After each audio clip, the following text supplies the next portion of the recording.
तो यार अगर आप एक फ्लटर डेवलपर हो तो आपको हर टाइम ऐसा लगता होगा कि वैसी कौन सी मैं एक्सटेंशन डाल लूँ या फिर वैसी कौन सी प्लगइन्स मैं ऐड कर लूँ जिससे मेरा फ्लटर डेवलपमेंट की जो चीज़ें हैं वो ज़्यादा इम्प्रूव हो जाए या फिर मुझे कोड करने में ज़्यादा मज़ा आने लगे। तो उसी के ऊपर मैं आपको आज वी एस कोड के ऐसे 10 एक्सटेंशन बताऊंगा जो आपको फ्लटर डेवलपमेंट में बहुत ज़्यादा हेल्प करने वाली है।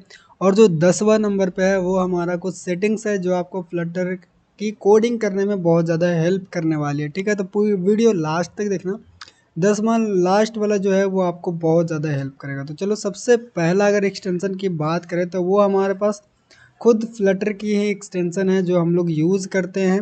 इसका काम ये रहता है कि आपको हॉट रिलोड की फंक्शन देता है, डीबग करने की फंक्शन देता है, आप कोड को हर जगह डीबग करके चेक कर सकते हो। तो सबसे पहला तो यही होता है कि हम लोग फ्लटर की एक्सटेंशन का यूज़ करें। ठीक है, अगर दूसरी एक्सटेंशन के ऊपर बढ़े हम लोग तो दूसरा हमारे पास एंड्रॉयड DB WLN। ठीक है, ये क्या करता है कि अगर आपका जो ऐसी पीसी है या फिर ऐसी लैपटॉप है जिसमें आप एंड्रॉयड स्टूडियो नहीं चला पा रहे हो तो आप अपनी जो मोबाइल है उसको वायरलेस या वायर के थ्रू कनेक्ट करके आप अपनी जो ऐप है वो अपने मोबाइल के ऊपर रन करा सकते हो। ठीक है, यहाँ पे देखो डायरेक्टली वायर के ऊपर ये या फिर वायरलेस के ऊपर कनेक्ट हो जाती है। और यहाँ पे आपको बार बार कनेक्ट करने की ज़रूरत नहीं पड़ता, एक बार कनेक्ट कर लो, फिर जैसे आप मोबाइल को ऑन करोगे, वायरलेस ऑन करोगे तो वो ऑटोमेटिक डिबगिंग मोड में यहाँ से कनेक्ट हो जाएगा और डायरेक्टली आप अपनी ऐप को रन करवा सकते हो। अब हम लोग बढ़ते हैं अपनी तीसरी एक्सटेंशन की तरफ जो कि है हमारा कोडर 30। ये एक ऐसा थीम है जो ये अगर आप देख रहे हो ये थीम्स तो ये उसी थीम के ऊपर है, कोडर 30। बहुत लोग पूछते रहते हैं कि आपने VS कोड में कौन सा थीम डाल के रखा है जो आपका VS कोड इतना अच्छा लग रहा है देखने में। अब देखो यार, थीम तो कोई डेवलपमेंट में हम लोग को हेल्प नहीं करता है, लेकिन हाँ, थीम एक ऐसी चीज़ है जो आपके इन्वायरमेंट को बनाता है। आप कोड करोगे, आपको देखने में अच्छा लगेगा, सारी चीज़ें समझने में अच्छा लगेगा, तो वो चीज़ें में बहुत ज़्यादा थीम जो है हेल्प करता है। अगर आपके पास एक अच्छा थीम होगा, आप बहुत देर तक कोड कर सकते हो, कोड को समझ सकते हो, कैसे हाईलाइट हो रहा है वो चीज़ें समझ सकते हो। तो इसलिए मैं रिकमेंड करता हूँ कि एक बढ़िया सा थीम आप बिल्कुल डाल कर रखो।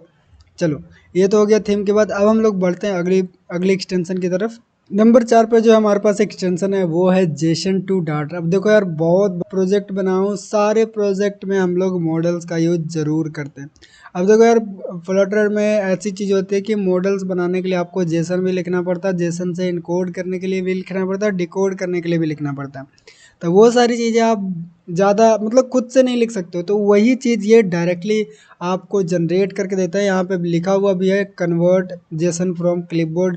करोगे तो आपका जो मॉडल होगा वो खुद ब खुद जनरेट करके दे देगा। ठीक है, सारी चीज़ें खुद से करता है। देखो यहाँ पे कुछ एग्जांपल भी दिया हुआ है और मैंने बहुत ज़्यादा इसको यूज़ किया है, हर एक प्रोजेक्ट में मैं यूज़ करता हूँ और बहुत ज़्यादा इजी हो जाता है यार। बस आप अपने रिस्पॉन्स को कॉपी करो और उससे अपना जो मॉडल है वो क्रिएट कर सकते हो। अब हम लोग बढ़ते हैं अपनी नंबर 5 वाली एक्सटेंशन की तरफ। तो नंबर 5 पे हमारे पास आता है मटेरियल आइकन जो कि बहुत ज़्यादा हेल्प करता है यार। अगर आप अपनी, ये भी वही चीज़ है कि आपको अपनी थीम को ज़्यादा ऑर्गेनाइज करता है, बढ़िया से दिखाने में हेल्प करता है। जैसे कि अगर देखो यहाँ पे हमारे पास कुछ प्रोजेक्ट है तो प्रोजेक्ट के जितने भी फोल्डर के आइकन आपको दिख रहा है ये मटेरियल आइकन के हेल्प से ही दिखता है। अगर मैं इसको अनइंस्टॉल कर दूँ तो आप देखना कि हमारा जो आइकन्स है वो किस तरह से दिख रहा है। फोल्डर बिल्कुल मज़ा नहीं आता यार देखने में कि हाँ, कि यहाँ पे कोडिंग करने में कोई वो नहीं लगेगा, पता ही नहीं चलेगा कि कौन सा हमारे पास आइकन्स है, कौन फोल्डर है।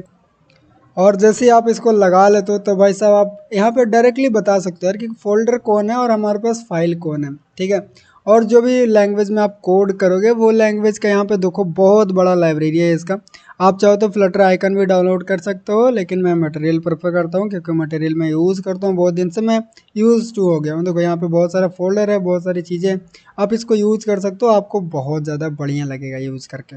नंबर 6 पे जो हमारे पास एक्सटेंशन है वो तो यार आप लोग पहले से जानते होगा, नहीं भी जानते हो तो मैं बताता हूँ। ये हमारे पास एक कोड फॉर्मेटर, प्रीटियर नाम है, यहाँ पे कोड फॉर्मेटर लिखा हुआ है।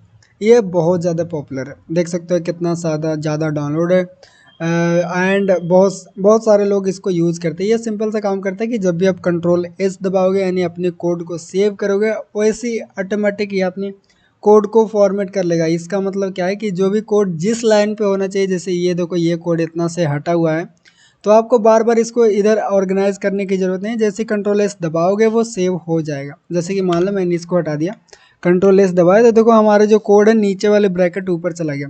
ये सारी चीज़ें प्रिंटर के मदद से होती है। वैसे तो इसमें बाय डिफ़ॉल्ट रहता है फ्लटर में, लेकिन अदर लैंग्वेज में आपको उसका यूज़ करना पड़ता है। 7 नंबर की अगर बात करें हम लोग पैकेज की, तो या फिर हम लोग एक्सटेंशन की, तो वो है हमारे पास पबस्पेक असिस्ट। ये आपको बहुत ज़्यादा हेल्प करेगा यार। अगर आप अपने प्रोजेक्ट में 2 3 4 5 इस तरह की नंबर ऑफ़ पैकेजेस एक ही बार इंसर्ट करना चाहते हो, तो आप यहाँ पे डायरेक्टली उसका नाम लिखो और डॉट लगाओ, उसको डायरेक्टली क्लिक करने के बाद लिख सकते हो, ऐड कर सकते हो। बहुत ज़्यादा हेल्प करता है आपको, पैकेज को अपडेट करने में हेल्प करता है। जो भी पुरानी पैकेजेस हो गए उसको अपडेट कर देगा, नई पैकेजेस को ला देगा। सारी चीज़ें आप इसको इसके मदद से कर सकते हो। बहुत ज़्यादा हेल्प करेगा यार। अगर आपको पैकेजेस की टेंशन ही ख़त्म कर देगा, ठीक है। जैसे कि बहुत ज़्यादा क्या होता है कि हम लोग काम करते रहते हैं तो पैकेज अपडेट नहीं होता है और उसके कारण एरर आने लगते हैं।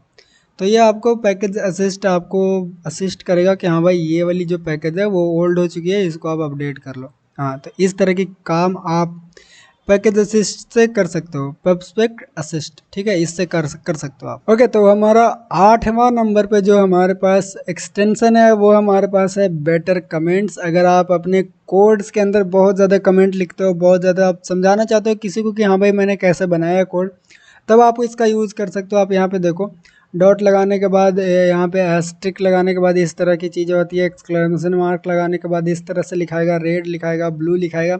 इस तरह की चीज़ें लिखकर आप अपने कोड को बहुत बढ़िया बना सकते हो। किसी को अगर समझाना है कि मैंने कोड कैसे कैसे बनाया है, क्या क्या कमेंट मैंने लिखा, तो वो चीज़ें आप बना सकते हो। जैसे कि मान लो मैं जब यूज़ करता हूँ तो रेड वाली यूज़ करता हूँ कि जहाँ पे ज़्यादा इंपॉर्टेंट कोड लिखा हुआ है, जहाँ पे किसी को मैं चेंज करने की अनुमति नहीं देता हूँ, तो उसके जगह पे मैं ये रेड वाली कमेंट कर देता हूँ, ठीक है। जहाँ पे ग्रीन के लिए वहाँ पे मैं लिख देता हूँ यू कैन चेंज हियर, इसके लिए मैं ग्रीन का यूज़ कर लेता हूँ। ऐसे आप भी अपने कोड के अंदर डाल सकते हो।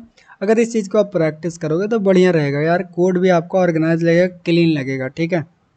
अगला जो एक्सटेंशन है हमारे पास वो है पोस्टमैन। अब देखो यार, ये बहुत ज़्यादा हेल्प करता है जो भी एपीआई के रिलेटेड काम करते हैं। जैसे मान लो कि आपको एक एपीआई के ऊपर काम करना है, मान लो वेदर गेट करना है, ठीक है, एंड उसके ऊपर पूरी ऐप बनानी है।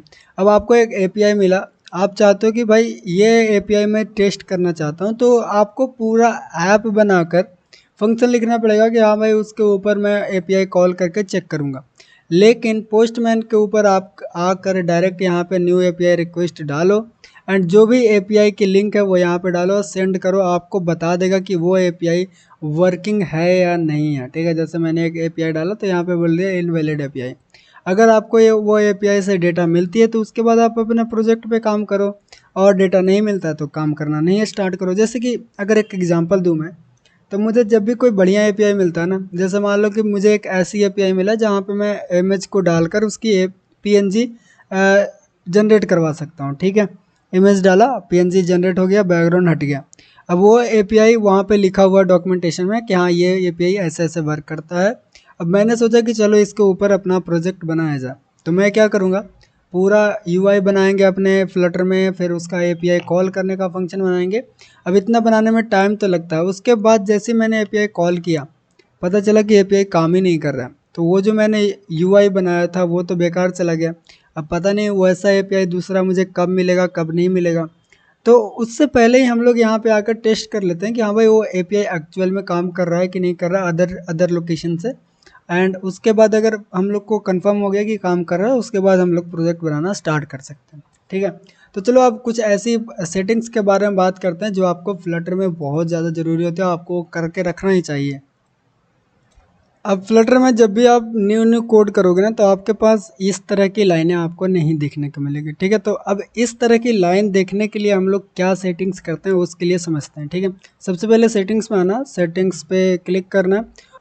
ओके, तो आपको यहाँ पे लिखना है फ्लटर यूआई गाइड।